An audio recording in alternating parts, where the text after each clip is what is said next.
Three Violent Films by Ciro Discepolo. Jupiter, transiting through the signs, ends up acting as a sounding board for the specific characteristics of the sign it's currently passing through. Thus, for example, when it passed through Libra in 1993, among other things, the Tangentopoli scandal erupted in all its virulence here in Italy. In 1994, with Jupiter in Scorpio, it was the turn of the sex-violence combination. We don't have precise statistics at hand, but a methodical perusal of the newspapers provided us with a sufficiently up-to-date and chilling list of the peaks of human evil reached in recent months. As always, the arts serve as a mirror to this reality, and it shouldn't surprise us then that cinema in particular has lately served as a prime monitor for the remarkable spread of violence. Three films, perhaps more than any other, are striking for the latitude with which they represent this typically Scorpio pairing: wolves, the pack, and natural-born killers.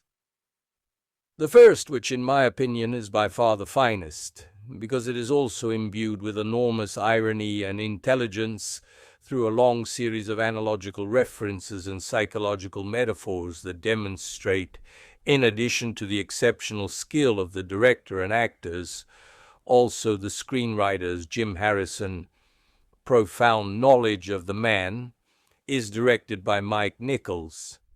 Will Randall, an editor at a New York publishing house, is a meek man in professional decline, frustrated and a loser whose job is stolen by his snake-like co-worker. The man, an extraordinary Jack Nicholson, is fired, but at the same time, on a full moon, he is bitten by a wolf. From that moment on, the animal's nature slowly takes hold of the editor, who, in addition to the mammal's aggressiveness, also takes on its sensitivity of sight, hearing, and smell. With these heightened senses, he sees life for the first time, and discovers, among other things, that his wife is cheating on him with the young man who also stole his job.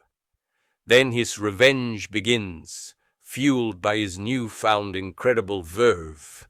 The man gobbles up all the others, becoming Little Red Riding Hood's wolf, in a blend of irony and horror, meting out full justice, that of the animal world. The metaphors contained in the film are not even that subtle, that, for example, of the man who redeems himself from the feminism that had castrated him to regain his balls. Is it a coincidence that the character is bitten on March 8th? In 1927, Carl Gustav Jung wrote in Woman in Europe, see Reality of the Soul, Boringhieri, 1970, editor's note, man should live as a man and woman as a woman.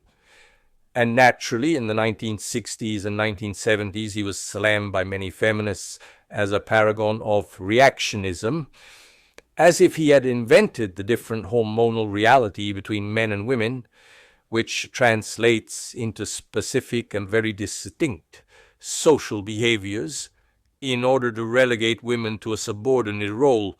But I don't want to get off the mark, especially since the film doesn't, in my opinion, have any political purpose. Homo homini lupus, man is a wolf to man. This is the paradigm that permeates the three films in question. The true nature of man, director Mike Nichols seems to tell us, in what I consider one of the best films of 1994, is that of the wolf, the predator, who, in an all-out hunt, preys on the weakest, just as in the jungle, and only strong cultural censorship can stifle his predatory instinct. Wolves are also discussed in The Pack, a poor film by Marco Risi, where the subtle analogies of the previous film are replaced by explicit and gratuitous violence that can only be justified up to a certain point by a sociological analysis of the behavior of a group of thugs, a pack. While it ends up being more of a self-satisfied voyeuristic exercise than a hooligan prank, Here the violence takes on the weight of a massacre told without subtlety or metaphor in all its pointless and didactic crudeness. But while we feel we can cut through the difference in judgment on Rhys's and Nichols's films, we can't quite do the same with Oliver Stone's challenging film, Natural-Born Killers. In the best Yankee tradition, the road reigns supreme, a road massacre. Over 50 murders in just a few days, a massacre on the desert roads of a bloodthirsty America where the criminal exploits of two young men, imitators, a few steps above of Bonnie and Clyde, are celebrated by a television journalist, Robert Downey Jr., who, on a program similar to Who's Seen It, though seen at its worst, builds a heroic popularity around the two serial killers that makes them idols of the youth. Stone has struck again, crafting an irreverent and provocative film that has split critics in two. Personally, I don't feel like dismissing, as so many have done, this product of the genius of a leading figure in the contemporary art world with a single stroke of the pen. But beyond the artistic judgment that I leave to the critics, I'd like to continue making a few observations in parallel with the other two feature films in question. The director's unsteady camera position, which also causes seasickness in the viewer, perhaps harks back to an equally unsteady opinion our director has of man seen here even in demonic guise. Quentin Tarantino's already crude subject has been migrated to latitudes of unprecedented violence by Stone's own revised and refined production design. In this regard, the film's images, which didactically reference the hallucinatory faces of James Manson, Sharon Tate's murderer, figure skater Tonya Harding, O.J. Simpson, and the Bobbits, cannot go unnoticed. Sex and violence, seasoned in every way, are the basic ingredients of this film, just as in the other two already mentioned. A horrifying orgy of the blood that necessarily brings us back to the obligatory parallel with A Clockwork Orange.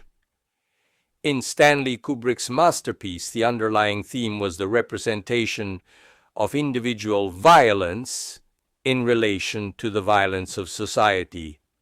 Stone's film, above all, theorizes the violence of the media in relation to that of an America armed to the teeth. In Rhys's ugly tale, the film perhaps seeks to dismiss the assumption that young people who individually might be almost normal become animals when gathered together in a pack. In the magnificent cinematic performance offered by Jack Nicholson and the splendid Michelle Pfeiffer, and in virtually all three films in question, the underlying thesis is the aforementioned one of man being a wolf to man.